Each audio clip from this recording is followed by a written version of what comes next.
예, 안녕하세요. 임건순 작가입니다. 예, 성리학 시즌3를 하게 되었네요. 성리학이라기보다는 신유학이라고 해야 되는데, 송나라가 만들어낸 어떤 그 유학이 있는데, 그 세 번째 버전이라고 할 수 있는 어떤 순자적 신유학, 성학설적 신유학, 그것을 지각설이라고 하는데, 그 지각설을 가지고서 한번 순자에서 호갱, 율곡까지 한번 쭉 보도록 하겠습니다. 자, 근데요. 자, 송나라가 어쩌면 인류 최초의 근대라고 볼 수가 있는데, 자, 요나준이라고요. 이 책 한번 보시면 좋을 것 같은데, 중국한 일본이라고 해서 송을 인류 최초의 근대다.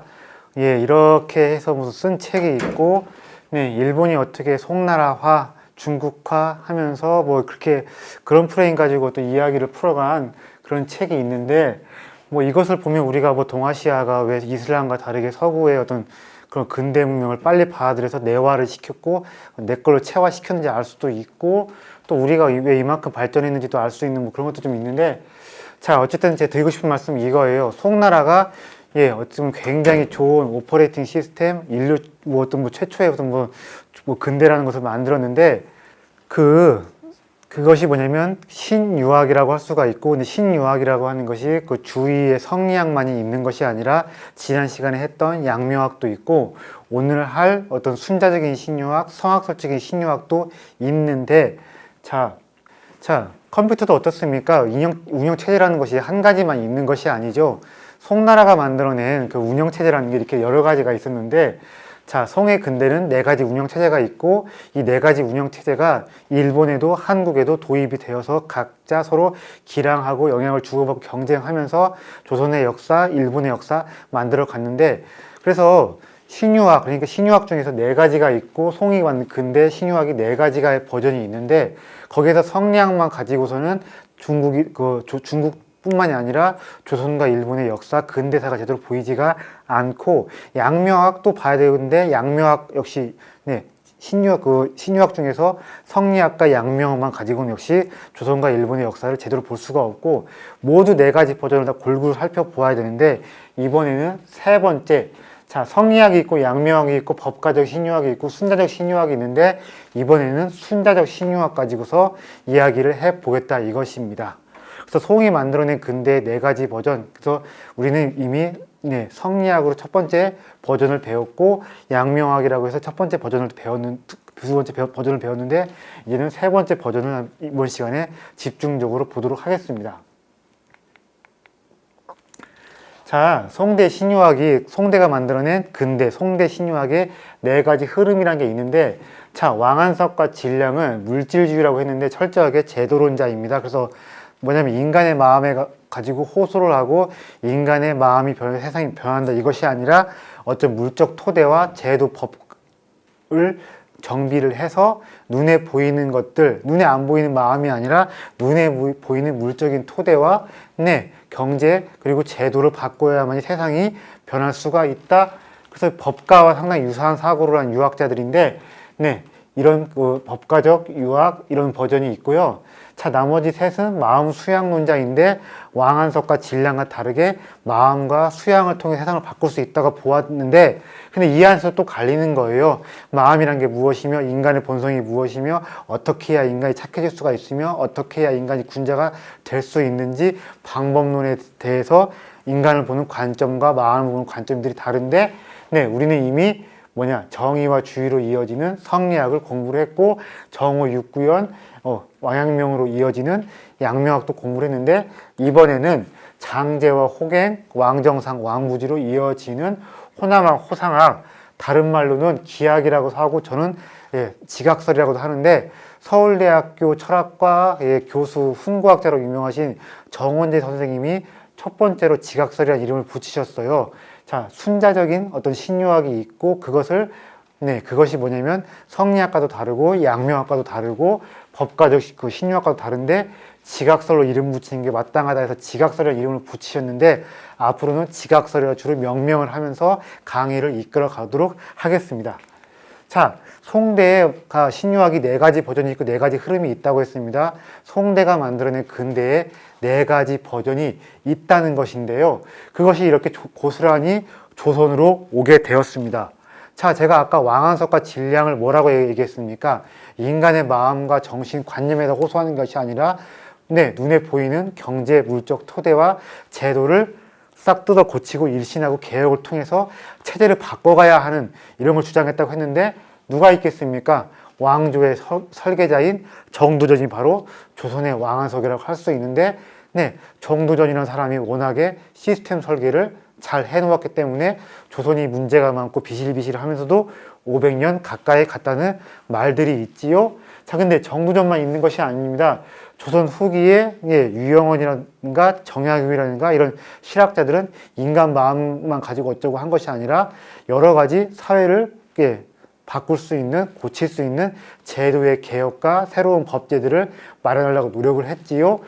이것을 단순히 어떤 실학, 조선만의 뭔가라고 이해하기보다는 송해 근대의 어떤 버전, 왕한석 진량과 유사한 어떤 제도 중심의, 물질 중심의 법가적 신유학, 그렇게 보시면 될 것 같고, 자, 그러니까 왕한석 진량과 유사한 이야기를 했던 법가적 신유학, 그것만 있는 것이 아니라 우리도 뭐냐면 주의와 똑같은 어떤 성리학, 누구냐? 퇴계, 이황, 성리학, 그리고 누구냐?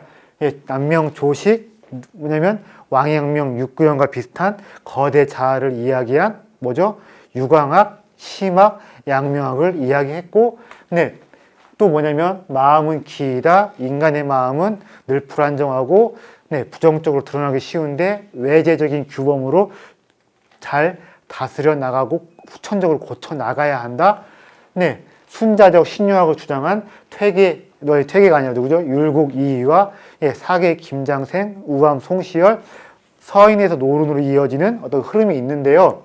자, 이렇습니다. 송대가 만들어낸 그 신유학, 송대가 만들어낸 근대가 4가지 버전이 있는데 사실 그 4가지 버전이 뭐냐면 조선에서도 모두 다 이렇게 드러났다고 보시면 됩니다. 일본 역시 마찬가지일 겁니다. 양명학자가 있었고 이토진사의 오교소라가 있었는데 일본도 역시 이렇게 4가지 그 버전이 서로 경쟁하고 기량을 했는데 참, 그러니까 이런 거예요. 조선과 일본, 중국 모두 이런 것들이 어떻게 서로 기량하고 경쟁을 했고 서로 도전과 응전을 했는지 보면 굉장히 역사가 명나라, 청나라, 조선 그리고 뭐 일본의 에도 시대 이런 것도 잘 보이는데요. 중요한 건 역시 조선인데 이것입니다. 우리나라에서는 조선에서는요. 마음은 기이다. 마음은 리가 아니다. 마음은 리와 기를 합친 것이 아니라 마음은 기질이요. 인간은 늘 욕망에 휩쓸리기 쉬운 존재인데 표준적인 사회 규범, 외제적인 규범으로 후천적으로 고치 나가고 교정해 나가야 한다는 순자적 입장에서 기원을 둔 지각설이 우리나라에서는 대세였다. 왜냐하면 자, 동인들, 남인들이 권력을 쥐고 계속 가져간 것이 아니라 우리는 누가 계속 권력을 가져쥐었습니까? 서인과 노론이 계속해서 중앙에서 권력을 가지고 나라를 이끌어 갔는데 자, 서인과 노론의 사상, 서인과 노론의 철학이 무엇이냐면 중국에서는 그렇게 새가 크진 않았지만 순자적 신유학이라고 할 수 있는 지각설이 우리나라에서는 서인과 노론의 사상이자 철학이었고 이것이 대세였기 때문에 자, 이황으로 대변되는 정통 성리학, 정통 주자학보다는 이걸 우리가 잘 살펴야 우리 역사, 조선 시대사 우리가 제대로 보인다라고 할 수 있기 때문에 여기에 방점을 찍어서 한번 이번 시간에는 제대로 한번 보자는 것입니다. 자, 이렇게 4가지가 있다고 했는데요. 사실 저 그렇습니다. 저는 일제잔재 청산이 아니라 조선잔재 청산, 일제로부터 독립이 아니라 조선으로부터 독립을 이야기하면서 조선이라는 나라에 좀 비판적인 입장을 많이 가지고 있지만 하지만 그래요. 너무 지나치게 패는 건 좋지 않습니다. 조선이 과연 성리학, 주자학, 일변도의 나라였고 다른 학문, 다른 사상이 없었느냐? 그렇지가 않습니다.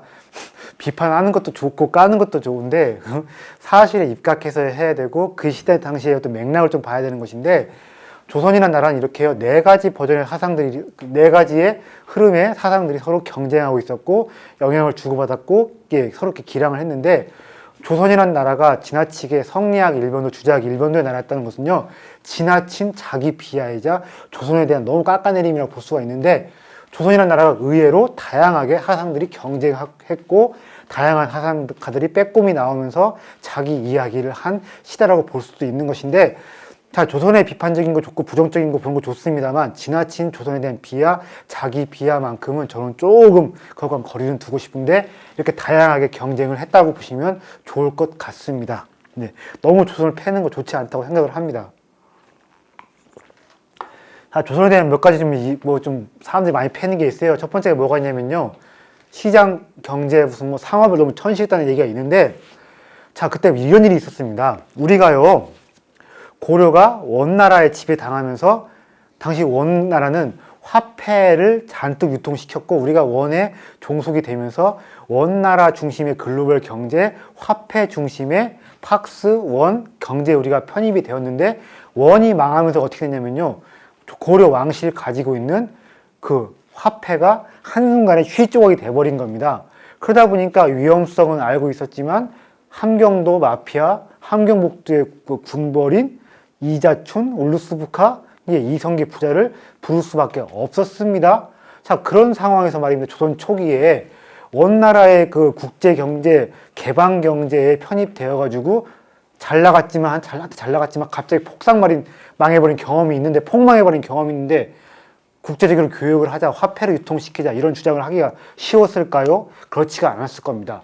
자, 그리고 지나치게 조선이라는 나라가 문약했다, 국방이 약했다라고 이렇게 말씀하시는 분이 있는데, 자, 북쪽에 여진족이 있고 남쪽에 그 일본이 있습니다. 이 양쪽을 다 커버하고 힘을 양쪽 다 해서 커버하는 건 어려운 노릇이었는데, 자, 조선 초기에 우리 그 국력이 약하지가 않았고 군사력이 제법 괜찮았기 때문에 사군 육진이든 대머도든 나름 투사도 했던 것인데요. 명나라가 우리 의심을 많이 했습니다. 그리고 여진, 일본이 있었는데 우리가 국방력을, 군사력을 크게 키웠으면 당장 명나라가 의심을 해서 손봐주러 왔을지도 모르는 노릇이고, 여진은 여진대로, 일본은 일본대로 더욱더 무장과 그 힘의 투사를 빨리 해서 군비 경쟁 치킨 싸움을 할 수도 있는 노릇이었습니다. 그러니까 조선이라는 나라가 왜 국방력에 무력에 큰 투자를 안 했느냐? 당시 다른 적인 한계도 있었지만요, 대외적인 여건상 우리가 군사력에 큰 투자를 했더라면 정말 골치 아픈 문제가 생겼을 가능성이 컸다고 볼 수가 있는데, 자, 조선에 대한 비판적인 건 그건 좋은데 당시의 맥락을 볼 필요가 있는 것이며, 그리고 대표적으로 주작 일본도의 나라는 아니었다는 것을 아시면 좋을 것 같습니다. 이렇다고 해서 조선을 너무 사랑하자, 북봉에 빠지자 이런 것까지는 아니지만 어디까지나 사실에 입각을 해서, 그리고 지나치게 뒤늦게 태어난 특권을 가지고서 갑질을 하지 말자. 역사 갑질도 지나치면 건강에 해롭습니다. 네. 자, 이제 본격적으로요 들어가 볼 것인데요, 신유학이 아니라 순자적인 신유학이라고 했습니다. 순자의 사상적인 베이스에서 연원을 두었고 근원을 두었고 거기서 출발한 유학이라고 볼 수가 있겠는데, 그러면 우리가 순자 사상에 대해서, 순자 사상의 고갱이 핵심인 성악설에 대해서 우리가 알아봐야 할 것입니다. 자, 근데 일단 이거부터 확실히 좀 말씀을 드릴게요. 근데 나중에 영상 편집할 때 자막으로 꼭 떴으면 하는 부분인데, 순자의 성악설은요 사실상 백지설입니다. 백지예요, 인간이. 자, 순자 텍스트 32편을 보다 보면요, 성악 표현을 제외하고서는 인간의 본성이 악하다고 하는 부분은 하나도 없습니다. 다만 결핍되어 있다, 없다, 태어날 때 가지고 태어나지를 못하고 있다, 아무것도 모른다, 이런 이야기들이 많이 있어요. 그러니까 이런 겁니다.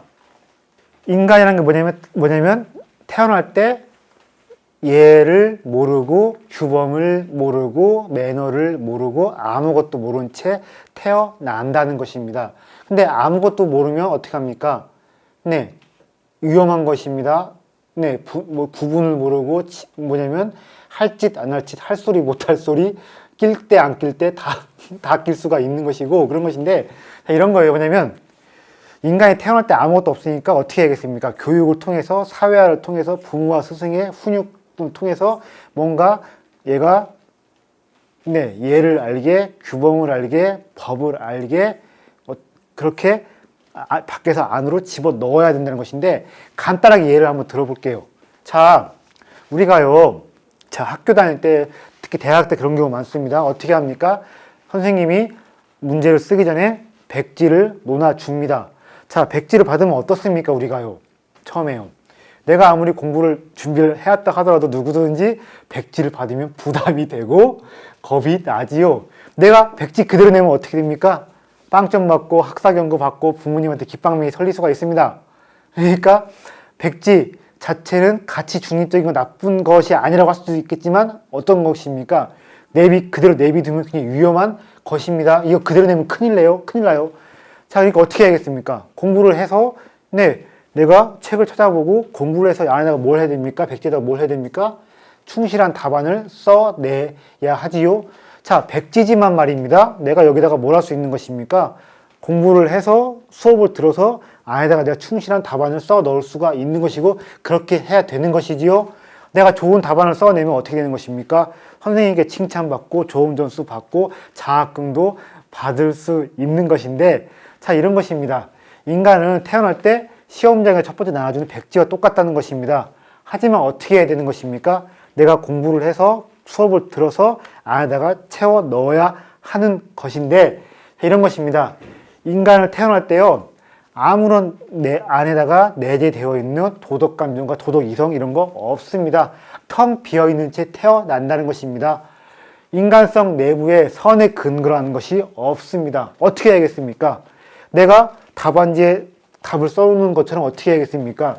외부에서 뭔가 사회적인 기준, 사회에서 공인된 규범들을 알게 하고 배우게 하고 연습시켜서 그 안에다가 채워 넣어야 하는 것인데, 자, 도덕이란 게 무엇입니까? 인간 안에서 기원을 찾는 내부적인 게 아니라는 것입니다. 첫째 뭐라는 것입니까? 도덕은 뭐냐면 인간 외부에 있는 것이고, 인간이 왜 착한 것이냐? 안에서 뭔가 끄집어내서 착한 것이 아니라 밖에서 무언가 집어넣었기 때문에 착한 것입니다. 그러니까 순자 같은 경우는 굉장히 교육이라든가 스승의 역할 이런 것들을 중시합니다. 누가 밖에서 어떻게 얼마나 자극을 주고 훈련을 시켜서 무엇들을 집어넣어서 훈련, 숙달시키는지가 중요했다고 보았기 때문인데, 자, 성악설은 이런 것입니다. 백지설이고요. 안에서 밖에서 무엇이다? 밖에서 인위적으로 집어넣었기 때문에 인간이 착해진다고 보는 것입니다. 이 그림을 보시면 쉽게 이해가 될 것 같아요. 아유, 활자 가지고 백날 하는 것보다 이렇게 인포그래픽으로 그림 딱 보여주는 게 이미지 보니까 훨씬 나은데, 예, 나름, 네. 자, 이거 보세요. 성선, 성악. 성악은 절대 뭐냐면 인간을 멸시하거나 비관하는 사상이 아닙니다. 그리고 우리는 악과 선이다, 착하다, 나쁘다, 이런 좀 섹시해 보이는 글자에 우리가 좀, 눈을 많이 두는데요. 그렇게 그만 보시지 마시고, 중요한 건 성악설은 밖에서 안으로 이렇게 집어 넣는다. 이걸 좀 중요시 보시면 돼요. 뭐냐면, 자, 맹자의 성선설 같은 경우는 인간이 태어날 때부터 선한 마음의 씨와 싹을 가지고 있기 때문에 여기다 물을 주고 거름을 주어서 잘 키워낸다. 안에 있는 것을 안에 있는 긍정적인 것을 어떻게 하자? 바깥으로 잘 키워서 끄집어 내고 발현시키자는 것인데, 성악은 무엇이냐? 태어날 때 여기 아무것도 없기 때문에 좋은 것을 잘 집어넣자. 더 쉽게 말하면 이렇게 볼 수도 있겠습니다. 화장 아무것도 안 하고 알몸인 사람 어떻게 해야 되는 겁니까? 옷이 날개니까 좋은 옷 때 빼고 광 내고 좋은 옷 입히고 좋은 구두 신기고, 네, 얼굴에 화장도 하고 하면 그럴싸해 보이고 광이 번쩍번쩍 날 것인데, 어떻게든 무엇이냐? 성악설은 밖에서 안으로 집어넣자. 이것을 가장 중요하게 보시면 되는 거예요. 자, 밖에서 안으로 뭘 집어넣으면 좋겠습니까? 네, 규범, 문화, 관습, 그리고 사회에서 공인된 법 같은 거, 제도 같은 거, 이런 것들을 알게 밖에서 스승이, 밖에서 부모가, 아니면 국가가 이렇게 밖에서 안으로 집어넣고 주입시키고 수용을 시키면서 인간이 후천적으로 태어날 때는 아무것도 모르는 애지만 아무것도 모르는 천둥 벌거숭이 같은 그런 존재지만 후천적으로 어떻게 된다? 착해진다. 그래서 순자가 말하는 성악설 같은 경우는요, 인간의 착함을 이렇게 보시면 될 것 같기도 해요. 사회화. 인간이 착해지는 것은 뭐냐면 성인이 된다, 군자 된다 이런 뜻도 좀 있겠지만 사회화 된다라고 보시면 그런 맥락에서 이해하시면 될 것 같은데 철저하게 밖에서 안으로 뭔가를 집어넣자가 바로 성악설이라고 볼 수가 있겠습니다. 그리고 이런 말씀 드려볼게요. 조금 어려울 수가 있는데 성선설과 성악설을 제가 한번 대조시켜서 한번 이해를 해드려 보도록 하겠습니다. 자, 성악설은요, 본능에다가 포커스를 둡니다. 본능이에요. 그리고 성선설은 본질에다가 포커스를 둡니다. 자, 본능이란 것이 무엇일까요? 배고프면 먹고 싶고 졸리면 자려고 합니다. 뭐지요? 인간이 딱히 선생님이나 부모님한테 배우지 않아도 저절로 드러내는 성향 같은 것이 있습니다. 이걸 다시 본능인 것인데 절로 가지고 태어나고 절로 발현되는 성질, 경향성, 어떤 충동 같은 것이라고 볼 수가 있겠습니다. 근데요, 성욕, 식욕, 수면욕은 인간과 동물을 구별시켜주는 것입니까? 아닙니까? 아닌 것이지요. 이것은 뭐냐면 이런 것입니다. 어떻게 보면 인간과 동물이 공유하는 것이라고 볼 수가 있겠는데 인간이 교육을 못 받으면 공부를 안 하면 사회가 안 되면 어떤 존재라는 것입니까? 짐승과 똑같은 존재가 될 수도 있다는 것입니다. 그러니까 부모님한테 교육 잘 받고 부모님 말씀 잘 듣고 선생님 말씀 잘 듣고 사회화를 제대로 되어야 한다는 것인데 결론은 뭐겠습니까? 이런 본능, 충동 이런 것들을 어떻게 해야 한다?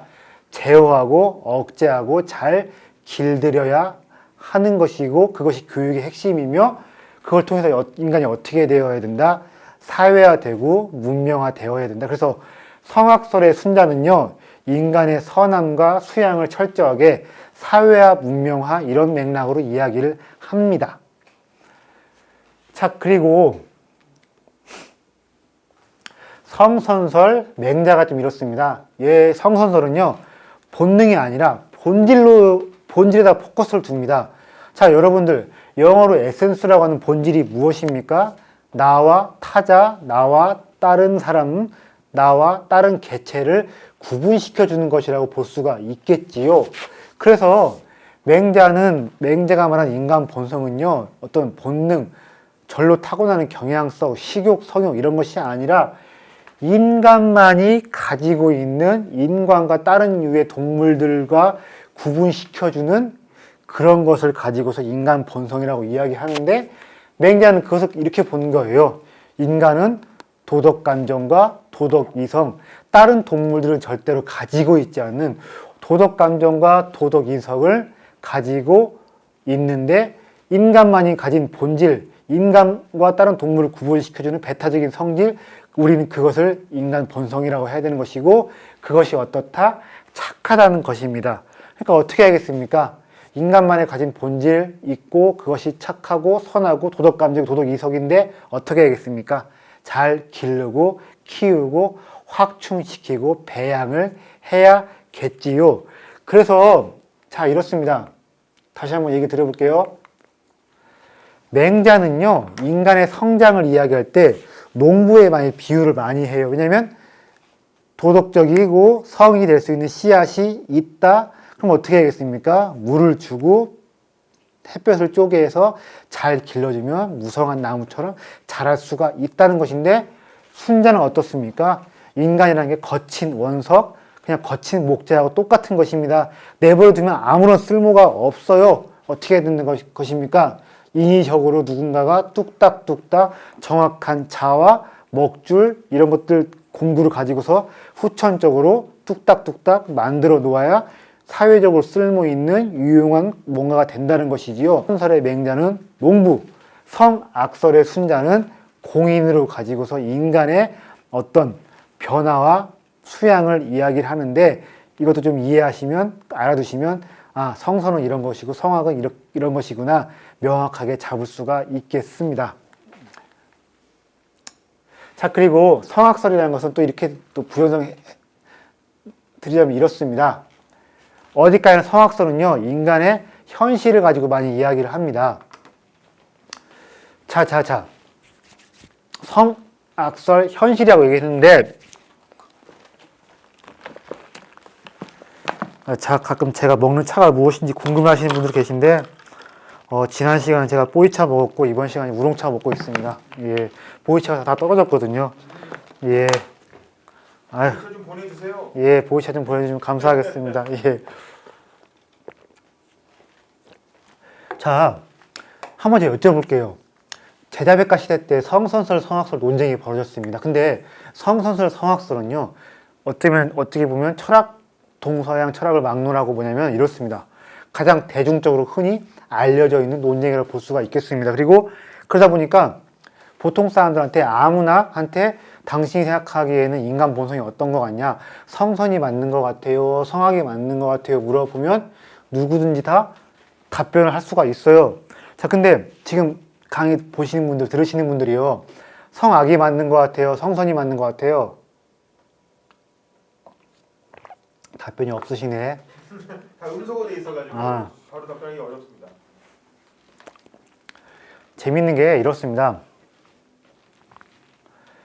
어린 학생들한테 물어보면 그래도 성선설이 맞는 것 같다 이런 답변들이 많이 나옵니다만, 나이 드신 분들한테 사회생활 하시는 만큼 하시는 날 여쭤보면 성악설이 압도적으로 많습니다.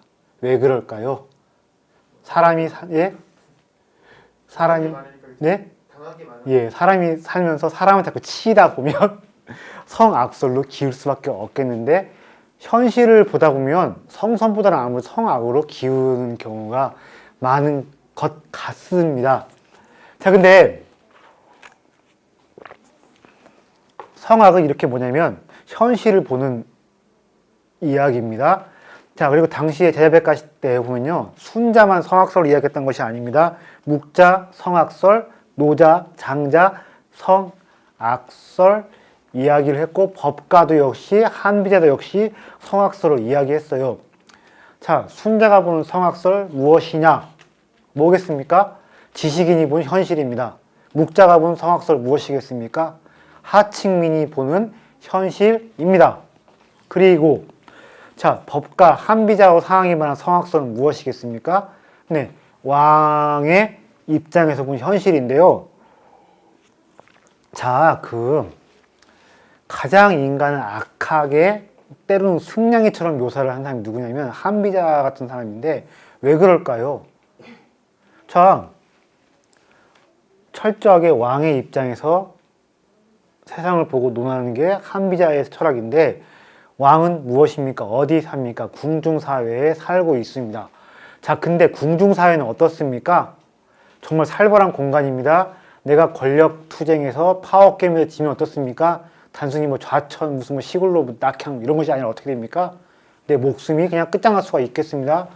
자, 그리고 왕한테서는요, 신하, 거물급 신하만이 뭡니까? 권력의 경쟁자인 것이 아니라 자기 형제, 심지어 부인, 아들까지도 권력을 두고 다투는 사이일 수가 있습니다.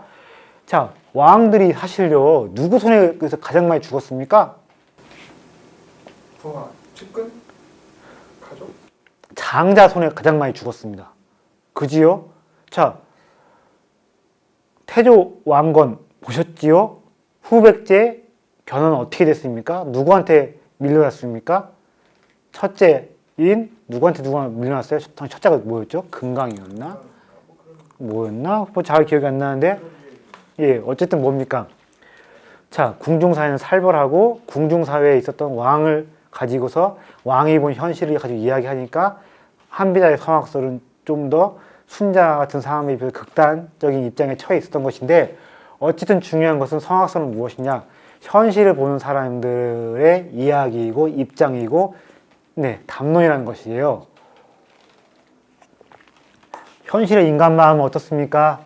자, 왔다 갔다 하기 쉽습니다. 이중적입니다. 저도 그런데 다 그렇습니다. 인간 누구나 다 어떻습니까? 내가 하면 로망스고 남이 하면 불륜입니다. 그지요? 그리고 인간은 다 어떻습니까? 저도 역시 마찬가지입니다. 남한테는 인색하고 나한테는 무지 관대합니다. 그리고 마음이 하루에 12번씩 넘게 변하고 간사하기가 쉽습니다. 자, 현실의 인간의 마음은 어떻습니까? 늘 불안불안하고 부정적으로 드러나기가 쉽고, 그리고 성악설은 보면 이렇게 얘기를 많이 합니다. 인간의 마음은 기라고 이야기하는데, 기하고 기질은 무엇이냐?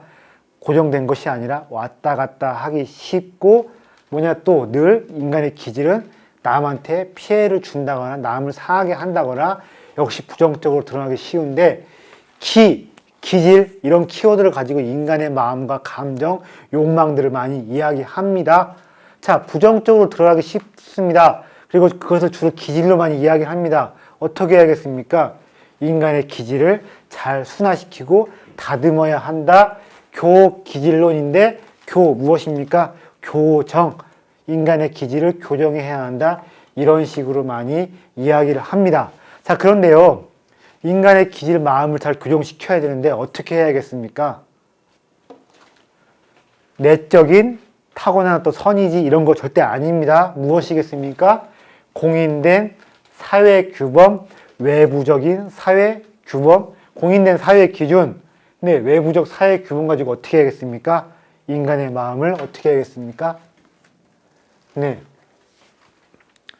잘 인간의 기질을 교정시켜 나가야 한다.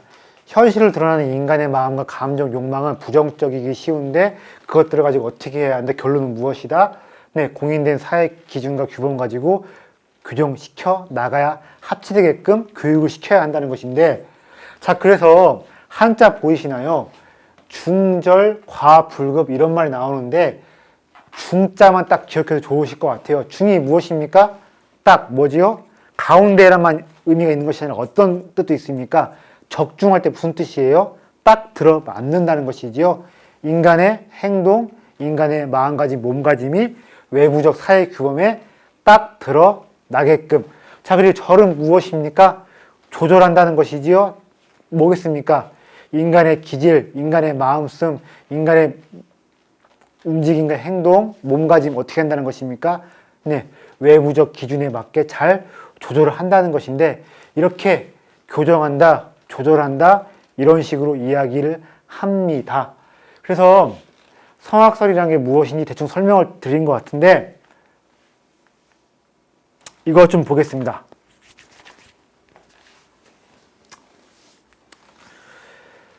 자, 성악설 이제 슬슬 정리를 해 보겠습니다. 정리를 해 볼게요. 성악설은 사실상 무엇이다? 백지설이다. 인간을 태어날 때 뭐 가지고 태어났다, 안 가지고 태어났다? 아무것도 안 가지고 태어났다? 그럼 어떻게 해야 한다는 겁니까? 예, 외부에서 선생님이, 부모님이 어떻게 해야 한다? 사회적 기준, 사회 규범, 관습, 문화를 가르쳐서 어떻게 해야 한다? 안에다가 계속해서 어떻게 한다는 겁니까? 집어넣어서 인간의 부정적인 마음, 몸가짐, 이런 기질들을 어떻게 해야 한다? 교정하고 조절해 나가야 한다고 했습니다. 그러니까 밖에서 뭐죠? 안에서 밖으로가 아니라 밖에서 안으로라고 했는데, 그러니까 뭐가 중요하겠습니까? 환경이 중요하겠지요. 자, 마중지봉이라는 사자성어가 있습니다. 삼바 속의 쑥이라는 말인데, 자, 삼바 속의 쑥은 어떻다는 겁니까? 따로 이렇게 받침대를 해주지 않아도 뭐 한다는 겁니까? 절로 이렇게 어떻게 자란다는 거예요? 곧게 자란다는 것인데, 뭐가 중요하다는 것입니까? 문화, 환경이 인간의 성장, 인간의 성숙, 사회화에 있어서 결정적으로 중요하다는 것이지요. 그지요? 네. 자, 근데 진짜 골 때리는 게 있습니다. 자, 인간의 성장에서 인간이 잘 되려면 환경이 무지무지하게 중요하다. 그지요? 이런 얘기하면 마중지봉 말고 순작한 마중지봉, 순작 관악편의 마중지봉인데, 이 사자성어 말고요. 인간의 성장이, 인간이 잘 되려고 하면 환경이 무지무지하게 중요하다. 이런 고사, 한자성어 무엇이 있습니까? 맹모 삼천지교. 맹모 삼천지교 있지요? 처음에 어디입니까? 거기 공동묘지 살았다가 애새끼가 맨날 뭐야. 아이고, 그 곡하는 소리만 따라하니까 안 되겠다 싶어서 어디로 갔습니까? 시장통으로 가니까 얘가 또 어떻게 합니까? 오이 2개 1,000원 이런 식으로. 제가 오늘 목이 잠겨서 그 흉내를 잘 못 내는데 그 장터 가면 이렇게 목이 트이신 분들이 있지요. 예. 그걸 흉내내고 놀아니까 어떻게 했습니까? 그 어머니가 안 되겠다 싶어서 애를 어디로 데려갔습니까? 예, 역세권 이런 데가 아니라 어디로 데려갔습니까? 파라권 이런 데가 아니라 어디로 데려갔습니까? 허당 근처로 데려가니까 얘가 어떻게 했다고 합니까?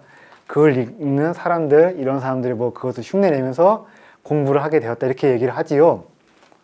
자, 근데요, 이게 등장하는 사람은 맹자인데요. 애가 크는데 결정적으로 환경이 중요하다. 누구의 논리예요? 순자의 논리입니다, 사실은요.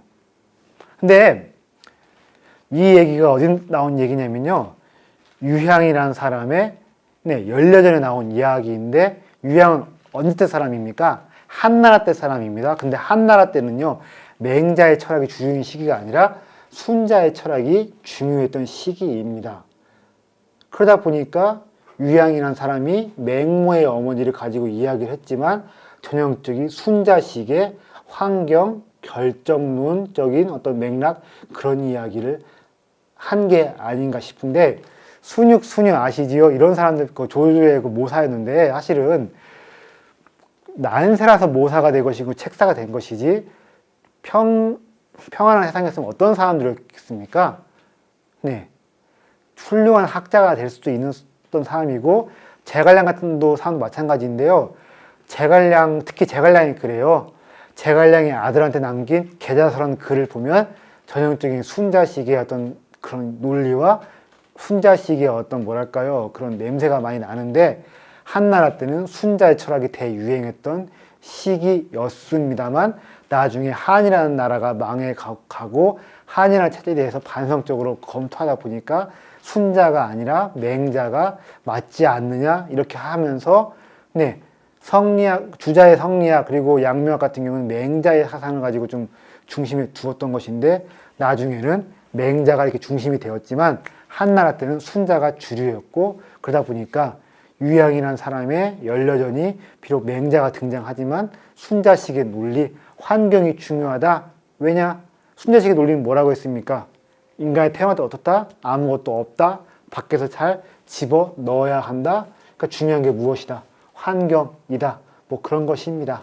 자, 성악설은 무엇이다? 백지설이다. 그리고 안에서 밖으로가 아니라 밖에서 안으로 마구 좋은 것들 집어 넣어야 한다. 바로 그렇습니다. 자, 근데 가끔 이런 생각 듭니다. 맹무 삼천지기라고 하는데요. 이사를 3번 갔나요? 2번 간 거죠? 네, 형상으로 그리고 어떤 사람들은 이사를 3,000번 갔다 이렇게 알고 있는 사람들 아닌데, 그런 거 아니죠. 그리고 제가 봤을 때 이사를 2번 간 것 같아요. 그리고 가끔 이런 생각도 듭니다. 우리가 맹자가 어머니가 교육열 극성을 좀 부려서 좋은 환경에 강남 8학군에 역세권에 무슨 자립형 사립고에 무슨 애를 집어넣어서 좋은 학자가 되었다 이렇게 좀 이렇게 알고 있기 때문에 그러는데 그러니까 맹자의 이런 얘기들이 가만 보면요 그렇습니다. 저 같은 사람 저는 맹자, 순자, 노자, 장자, 묵자, 손자 이렇게 자자 들어가는 사람 이름 가지고 자자 들어가는 사람 가지고 제가 팔아가지고 제가 먹고 사는 사람이다 보니까 이런 사람들이 언제 가장 많이 소환되고 하느냐 저 많이 유심히 보는데 맹자 같은 경우는 청문회 때 엄청 많이 나옵니다. 왜 많이 나올까요? 청문회 때 위장 전입이고 이거 뽀록 나니까 어떻게 합니까? 위장 전입 뽀록 들어가니까 사람들이 어떻게 해요? 내가 무슨 부동산 투기 이런 것 때문에 간 것이 아니라 어디까지나 맹자의 어머니 된 마음 가지고 자식을 위해서 간 것이다. 이러다 보니까 국회 청문회 할 때 맹자 이야기 굉장히 많이 나옵니다. 그런 거 보면 참 어떻게 보면 맹자가 불쌍하기도 합니다. 언제 이 사람이 맹자 말입니다. 맹자가 언제 무슨 위장 전입하라고 했습니까? 부동산 투기하라고 했습니까? 그런 얘기 숙제하지도 않았는데 부동산 투기고 위장 전입한 사람들이 맹자를 팔아먹고 있는데 자 우리가 한번 이렇게 한번 독해도 해봐요. 맞는 얘기는 아닐지도 모르겠지만 이렇게 독해 좀 해봅시다. 맹모 삼천, 뭐 두 번, 뭐 세 번이나 이상 어쨌든 간에 처음에 어디서 살았습니까? 공동묘지 근처 살았습니다. 공동묘지는 고관 대작들이 장례를 치르는 곳입니까? 아닙니까? 아닙니다. 이름 없는 정말로 힘들게 사는 사람들, 개고생을 하는 사람들이 없는 돈, 없는 그 재산 빠듯하게 긁어 모아서 요새는 뭐라고 합니까? 없는 것, 있는 거 다 긁어 모으면 요새는 뭐라고 합니까? 영끌이라고 하지요. 자, 예전에는요, 없는 사람들은요, 제사하고 상례도 영끌에서 해야 됩니다. 없는 사람들이 영끌에서 겨우겨우 사람을 묻고 상례 지내는 것을 맹자가 어렸을 때 보았다는 것입니다. 그리고 두 번째 어디로 갔습니까? 시장통으로 갔지요. 저도 어렸을 때 시장바닥 살아가서 아는데 험하게 살고 거칠게 살고 그런 사람들이 많습니다만 네, 뭡니까? 거기 역시 뭡니까? 잘 사는 사람들이에요. 못 사는 사람들이에요. 못 사는 사람들이 그날 벌어 그날 먹고 사는 정말로 네, 치열한 서민들, 빈민들, 뭇 백성들의 삶의 현장을 맹자가 어렸을 때 본 것이지요. 자, 그래서 저는 이렇게 생각을 합니다. 맹모 삼천지 같은 저는 이렇게 생각을 합니다. 맹자가 결국에는 좋은 환경에 갔기 때문에 훌륭한 사람이 되었다. 이것이 결론이고 우리 보통 그것 때문에 네, 좋은 환경을 찾아가야 한다. 이렇게 결론 우리가 알고 있지만 반대로 해석도 해봅시다. 오히려 맹자가 어렸을 때 공동묘지 근처 또 어디죠?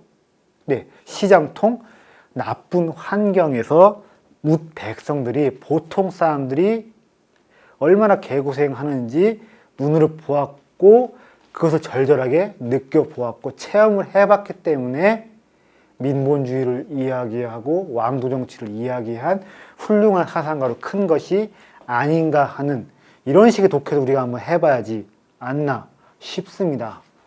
요새는요 지식인들이 어떻게 크냐면요 어렸을 때는 사교육과 과외로 해서 크고 네 성인이 되어서는 무조건 해외 유학 갔다 와서 해외 유수 대학이라는 그런 또 브랜드를 가지고 들어와야만이 지식인으로서 퀄리파잉 돼서 네 어떤 발화 권력, 담론 권력을 쥘 수가 있습니다만 어렸을 때 사교육만 받아보고 유학 갔다 온 사람들이 과연 어떻겠습니까? 심지어 군대 전화로 공익근무도 안 해본 사람들이 많아요. 근데 어떻습니까? 보통 사람들, 보통 국민들의 삶과 애환, 고민들 알고 있을까요? 모를까요? 사실 저도 좀 이렇습니다. 인문학이라는 게 좀 그래요. 인문학이라는 거 공부도 그렇고 박사학위까지 받으려면 유한계급 쪽 사람들이 하는 게 맞습니다. 집이 잘 살아야 됩니다. 집이 못 살면 석박사학위 받기가 어렵습니다. 쪼들리다 보니까 갈팡질팡하다 보니까 공부에 온전히 정신 집중할 수가 없어요. 잘 사는 사람들이 하는 게 맞습니다만 한편으로 너무 이렇게 잘 사는 집안, 금수저 집안 아들, 딸들만 하게 되면 지나치게 계급 편향적인 지식만 나오게 되고 지식인이 되어서 지식인들 어떻습니까? 우리나라 지식인 단순히 애들만 가르치는 것이 아니라 어떻습니까? 언제든 정치권으로 소환이 되고 정치인이 될 수가 있고 내각으로 들어갈 수도 있습니다. 사람들 위에 다스리는 정신이 될 수가 있는데 그런 식으로만 해서 지식인이 만들어지고 정치를 하게 된다는 것이 과연 건강한 공동체를 만드는 데 있어서 좋은 것이냐? 저는 좀 아니라고 보고 있는데 사교육 못 받고 해외 한번 못 나가 보고 어렸을 때 고생해보고 공동 화장실 써보고 연탄 갈아보고 이런 사람들도 지식인으로 길러져서 네 사람들 앞에서 마이크 붙잡고 떠드는 것도 그런 케이스도 제법 있어야 되지 않을까 그런 생각을 합니다. 자 그럼 성악설 정리하겠습니다. 성악설은 백지선일이다. 그리고 안에서 밖으로가 아니라 밖에서 안으로 집어넣는 것이고 네, 뭘 집어넣는 것이냐? 규범, 예, 문화, 관습을 집어넣는 것이고 인간의 성장과 수양을 어떤 맥락으로 많이 이야기를 한다? 사회화, 문명화로 많이 이야기를 한다. 네, 그러면 잠깐 쉬었다가 마저 절반의 이야기 더 하도록 하겠습니다. 네.